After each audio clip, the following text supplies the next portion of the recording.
예, 안녕하십니까. 승선이라 소원근 목사입니다.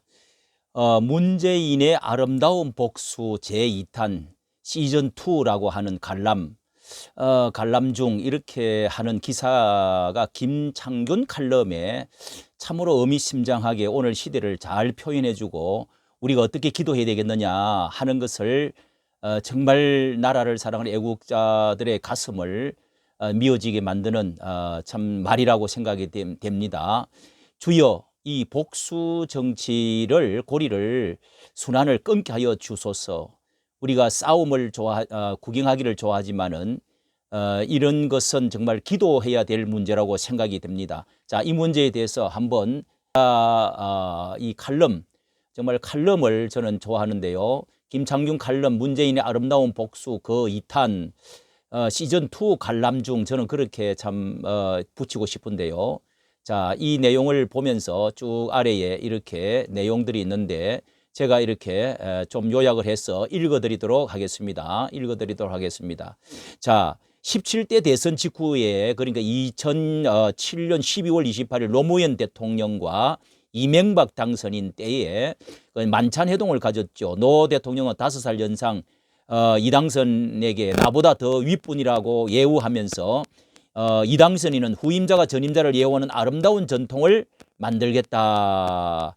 이렇게 화답을 했습니다. 그런데 이거 FTA 처리가 마지막에 이제 문제가 붙어서 그 핵심 의제로 삼았는데 신구 권력 충돌이라고 하는 표현이 이제 등장하면서 이번에도 이 안건은 한미 FTA로 이렇게 비준을 그 전제 조건으로 쇠고기 시장 개방을 위해서 이 당선인과 또 전임자가 자기 임기 내에 마무리해달라 했더니 새 정부가 처리할 일이라 하면서 맞섰다가 결국은 3일 천하로 그 모든 관계가 깨어지고 그 시발로 인해서 이명박 대통령 취임 직후부터 쇠고기 협상을 이제 서두르게 되지요.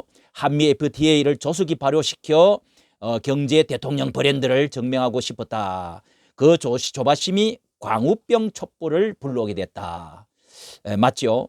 540만 표 차이 엄청난 역대 최고의 승리를 거둔 이 정권이 임기 첫 해에 기능 마비 상태로 빠졌다. MB는 그 배후에 노 전 대통령이 있다고 의심했다. 노 전 대통령의 비극 최후로 기결되는 검찰 수사는 이런 배경과 무관하지 않았을 것이다.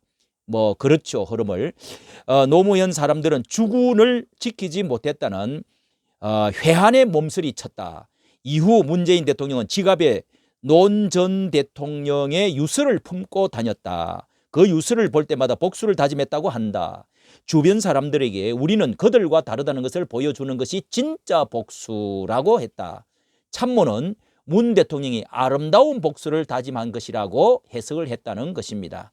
그 복수가 얼마나 남들과 달랐는지 그리고 얼마나 아름다웠는지 모든 국민이 알고 있다. 이 칼럼리스트는 이렇게 말하고 있네요. 그게 얼마나 아름다웠는지. 이명박 전 대통령은 17년 형을 받고 복역 중이다. 지난 연말 박근혜 전 대통령을 건강 상태를 이유로 사면하면서 11살 더 나이가 많은 80대의 이 전 대통령을 제외했다.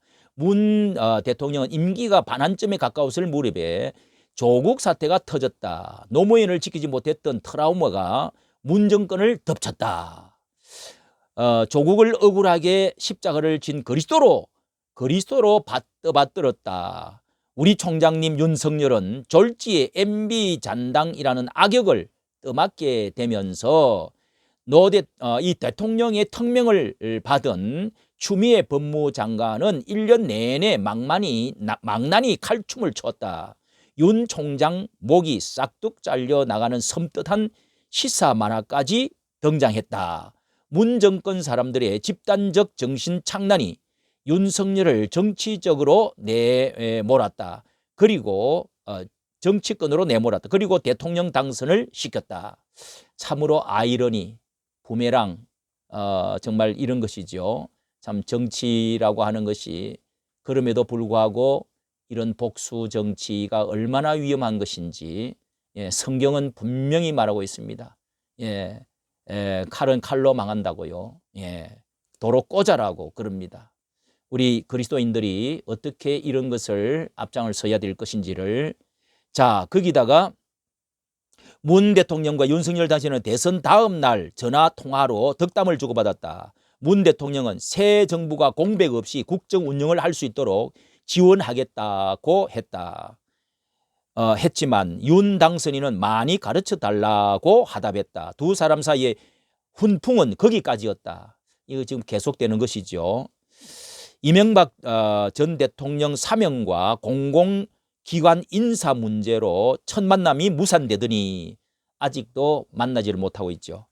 대통령 집무실 문제로 정면 충돌했다. 문 대통령은 용산 국방부 청사 이전에 제동을 걸면서 안보 공백 우려를 이유로 꼽았다.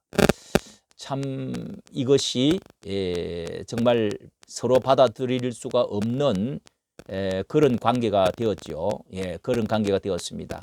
예, 무슨 안보 공백 우려,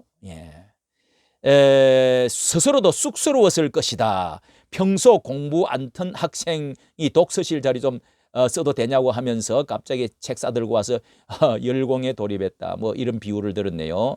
제2탄을 대한민국 국민은 문재인의 아름다운 복수 제2탄을 관람 중이다. 참 관람은 재밌는지 모르지만 우리를 너무 아프게 하고 슬프게 하는 것입니다. 대선 패자, 특히 정권을 빼앗긴 경우엔 국민 심판을 받았다는 자숙기간을 갖는 게 정치권 매너다. 예, 이게 그 개론의 어떤 그 허니문이라고 하죠. 이번엔 다르다. 선거 다음 날 이재명 선대위 해단식에서 민주당 서영교 의원은 5년 짧다. 금방 지나간다고 외쳤다. 윤석열 대통령 임기를 없는 세월로 치겠다는 거다. 정청래 의원은 소셜미디어에 모든 것이 윤석열 뜻대로 되지는 않을 것이라고 하며 임기 2년 남은 국회 172석으로 윤 정권의 다리를 잡겠다는 공개 선언이다. 차기 대통령 이름을 호칭 없이 부른다. 5년 전 이맘때 야당 의원이 문재인 뜻대로 되지 않을 것이라고 했으면 어떤 일이 벌어졌을까? 자, 문 정권 사람들은 5월 10일 출범할 새 정부를 MB 정권 시즌2라고 부른다. MB 정권 시즌2라고 부른다. 반드시 실패할 것이고 실패해야만 하고 실패하게 만들 것이라고 벼른다. 용산 집무실이 그 첫 전쟁터가 됐다. 제2의 강우병 투쟁을 준비하느냐는 윤 당선인 척의 구심은 전국을 윤 당선인 척의 구심은 전국을 찔렀다. 대선은 끝났는데 오고 가는 두 정권은 연장전을 벌이고 있다. 자, 그렇다고 오늘 토요일입니다. 토요일 날 이제 기독교 두 단체가 이 강화문에서 이제 촛불 집회를 6시에 촛불 윤 당선인 불법 불통 그냥 둘 수가 없다.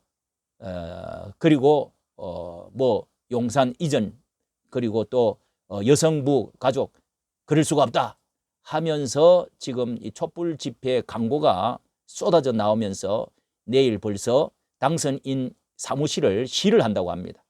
자, 이것이 이제 불이 튀기고 놀라운 이제 앞길에 어떻게 전개되어질 것인지 우리는 이것에 대해서 복수의 어떤 마음보다도 정말 하나님이 은혜를 주셔야 되겠다.